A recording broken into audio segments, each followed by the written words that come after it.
Chers compatriotes, 19 août 2017, 19 août 2018, un an. Il y a un an jour pour jour que, tel un volcan dont tous les volcanologues avaient prédit avec certitude l'extinction définitive, vous vous êtes subitement levé. Ne pouvant plus supporter une gouvernance, si on peut encore l'appeler ainsi, une gouvernance sanctionnée par un fiasco total, soudée par plus d'un demi-siècle de violations massives, permanentes et flagrantes des droits humains, de primates, de souffrances et de misère dans un pays qui ne manque pourtant pas de ressources, portée par une prise de conscience générale et dans un élan de sursaut patriotique sans précédent, vous vous êtes levé comme un seul homme, la tête redressée contre cette forteresse répétée unir, jusque-là imprenable.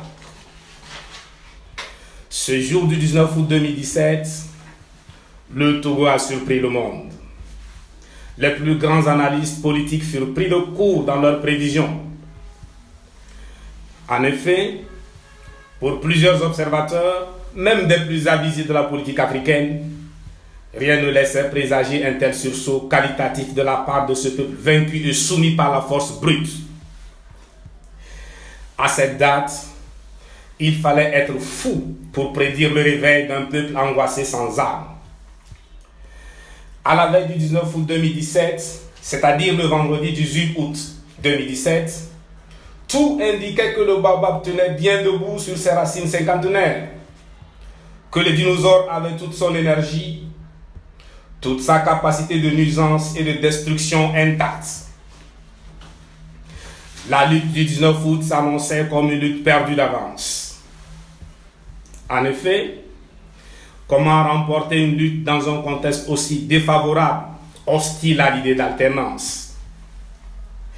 Le pouvoir en place disposait de toutes ses armes, la force, l'argent, les chambres de montage. Nous vivions dans un système de confusion parfaite des pouvoirs entre les mains d'un seul homme, l'héritier du Togo, territoire et population. Le pouvoir n'a pas besoin d'une décision de justice motivée et construite sur le principe du contradictoire pour condamner et détenir un citoyen. Ils sont nombreux, ces détenus politiques condamnés sur la base de montages aussi grossiers qu'abracadabra. Dans ces conditions, les rapports de force étaient loin d'être favorables au peuple littéralement spolié. Voilà la situation à la veille du 19 août 2017. Que n'avions-nous pas entendu de ce pouvoir arrogant, assis sur les ressources du pays et sûr de lui-même? Pourtant, c'est dans ce contexte aux indicateurs totalement défavorables, le vent et le courant marin contre nous, que vous vous êtes levé à la surprise générale, rappelant ainsi l'épopée mandingue. Hommage au peuple Soundiata du XXIe siècle. C'était sans compter avec le corps du Togo qui, toujours, soupire vers la liberté, quel que soit le tyran en face. Trois facteurs ont joué en faveur du peuple. La foi en Dieu, le seul immuable. La prise de conscience, la détermination. Quelles étaient vos revendications ce jour désormais historique du 19 août 2017? Eh bien, le peuple debout sur le territoire national et dans la diaspora exigeait à l'unisson le retour à la Constitution du 14 octobre 1992, la C92, et l'effectivité du droit de vote de la diaspora togolaise partout dans le monde. Le peuple veut reconquérir la liberté de choisir ses dirigeants, liberté violemment arrachée depuis le 13 janvier 1963. Vous voulez avoir la décision sur la manière dont votre pays, le Togo, doit être gouverné. Vous avez pris des risques réels pour un Togo pour tous sans exclusif, un Togo pour la minorité actuelle aussi. À travers ces exigences claires, légitimes et justes, vous rejetez de façon ferme l'accaparement des richesses du pays par une minorité qui n'a ni pitié ni honte, la monarchisation de notre pays et la remise du compteur à zéro. Légaliste et pacifiste, vous avez opté pour la non-violence, stratégie à laquelle vous êtes resté fidèle durant toute cette année de lutte.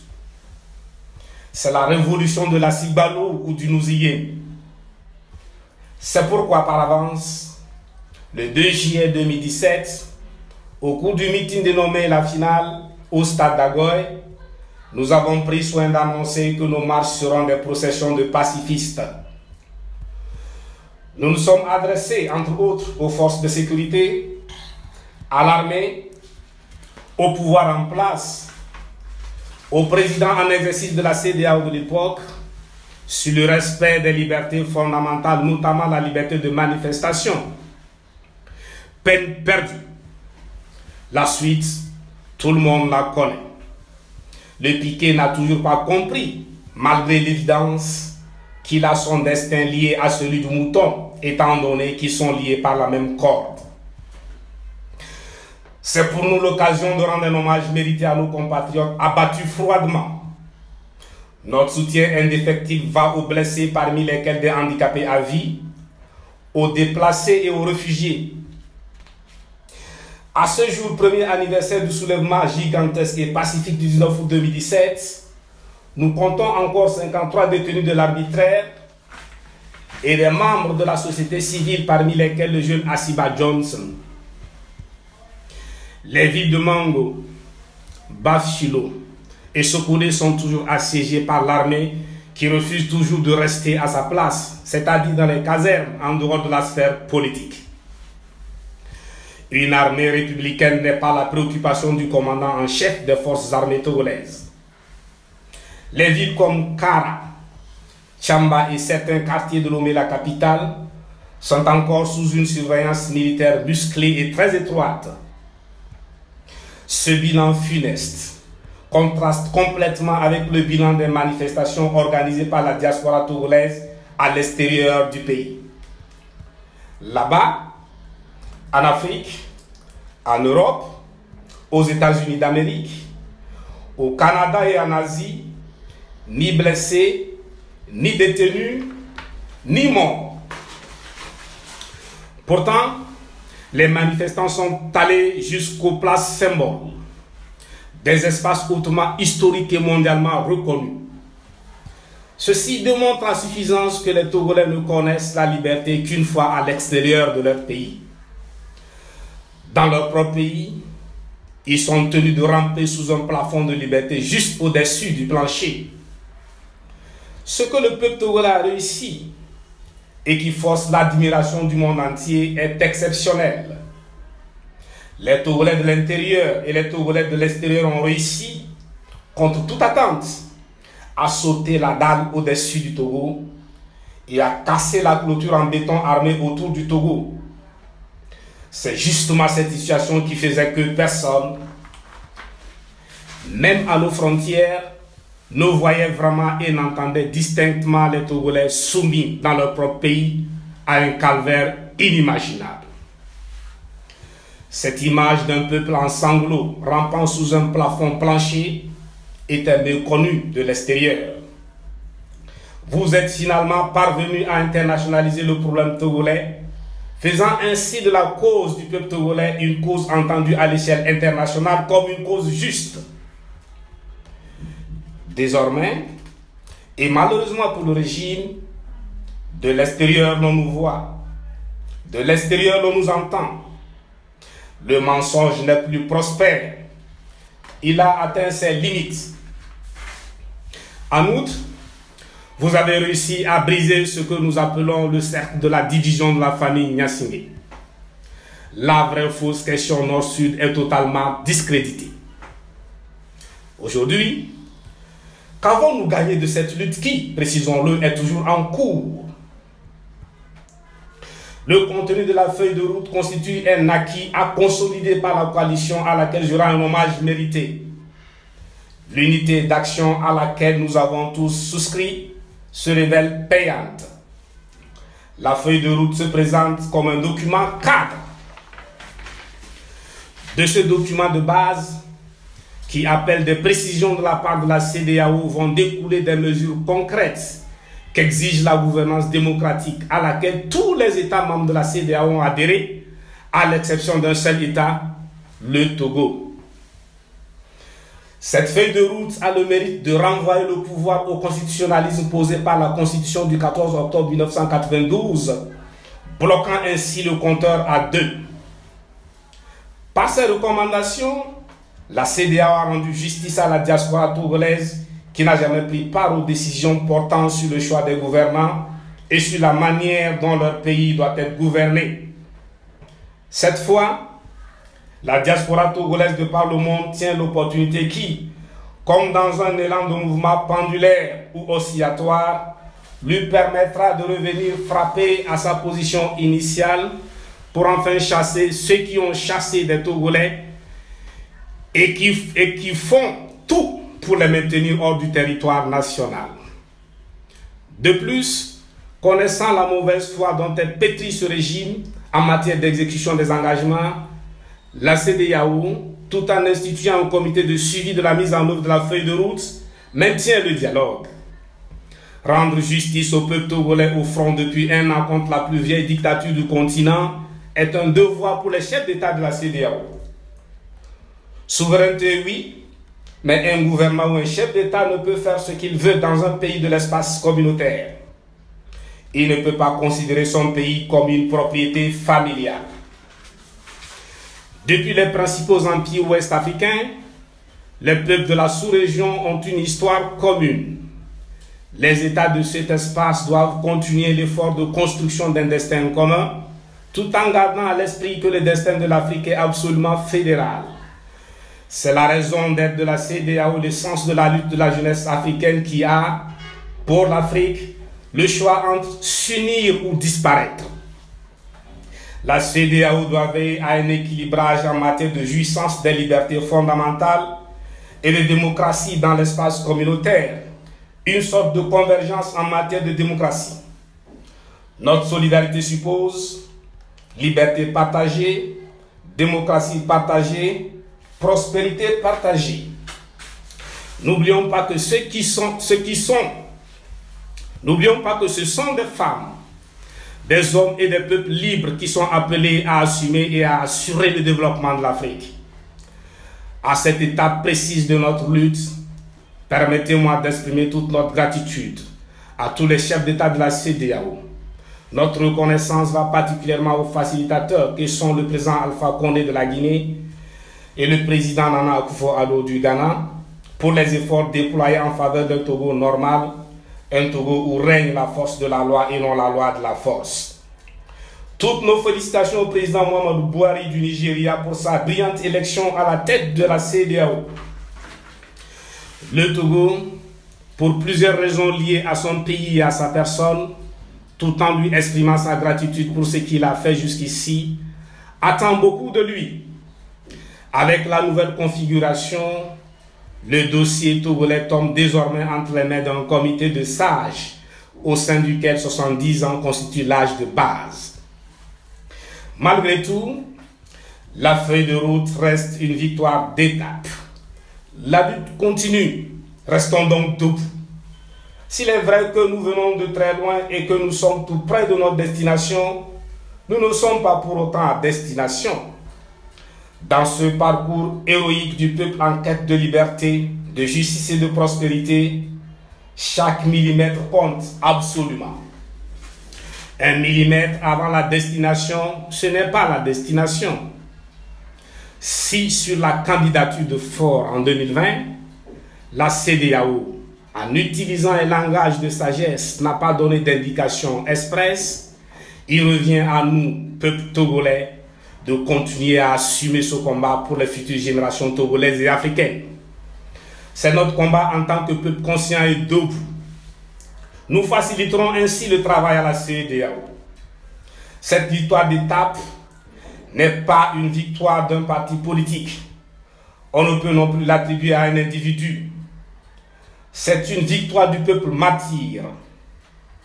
Pour la suite, La sensibilisation et la mobilisation doivent être amplifiées. Il est urgent de continuer à élargir la base de contestation tant au niveau national que dans la diaspora. Au plan national, toutes les villes, tous les villages et toutes les campagnes sont concernés. Il s'agit concrètement d'étendre les actions d'éveil des consciences des populations sur tout le territoire national. Notre mobilisation et notre détermination décideront du reste.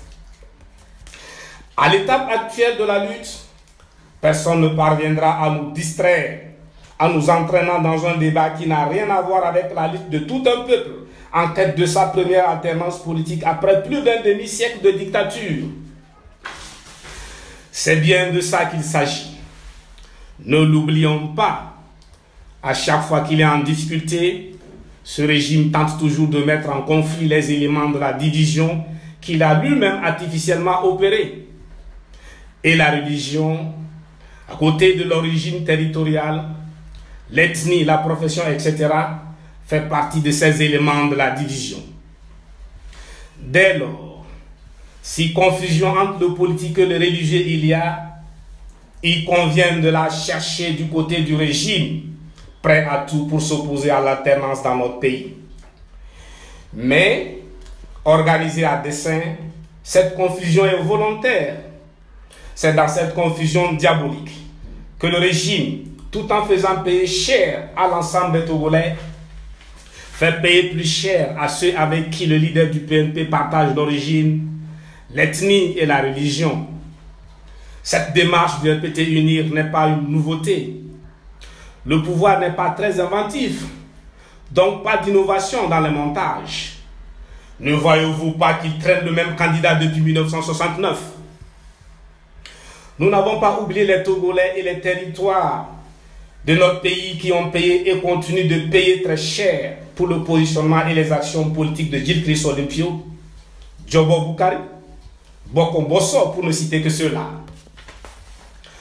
Pour le système en place, est considéré comme terroriste ou djihadiste toute personne physique ou morale qui conteste la souveraineté, la royauté de droit divin de la famille Gnassingbé sur le Togo.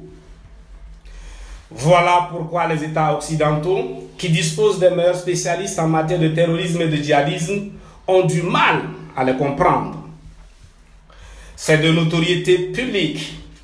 La cohabitation pacifique entre les différentes religions au Togo est un fait séculaire et rien ne peut inverser la donne. Si la religion d'Osiris, je ne parle pas d'animisme, n'a pas fait la guerre au judaïsme, au christianisme et à l'islam, c'est parce que cette religion est fondamentalement pacifique. De même, le christianisme togolais et l'islam togolais sont fondamentalement pacifiques. Ceux qui incendient les mosquées, déchirent et brûlent les exemplaires du Coran ont des motivations purement politiques et non religieuses. Mais qui d'autre peut mieux défendre une propriété si ce n'est le propriétaire lui-même? Dieu saura défendre sa parole et sa maison. Point n'est besoin pour les musulmans d'organiser des groupes d'autodéfense. C'est une piste qui conduit directement au piège tendu par le pouvoir. Tous les Togolais le savent. Un Togolais adepte de la religion d'Osiris n'a pas ce cœur qui lui ordonne d'incendier une église, d'incendier une mosquée ou de brûler un exemplaire du Coran, ni un exemplaire de la Bible. Un Togolais chrétien n'a pas ce cœur qui lui ordonne d'incendier une église ou une mosquée, de brûler la Bible ou le Coran. Un Togolais musulman n'a pas ce cœur qui lui ordonne d'incendier une mosquée ou une église, de brûler le Coran ou la Bible. Du reste, comment comprendre que des musulmans pourchassés jusque dans les mosquées à coups de gaz lacrymogène, au tir à balles en caoutchouc et à balles réelles, une fois s'être échappés, s'en prennent, non pas à leur bourreau, mais à leur mosquée et à leur Coran.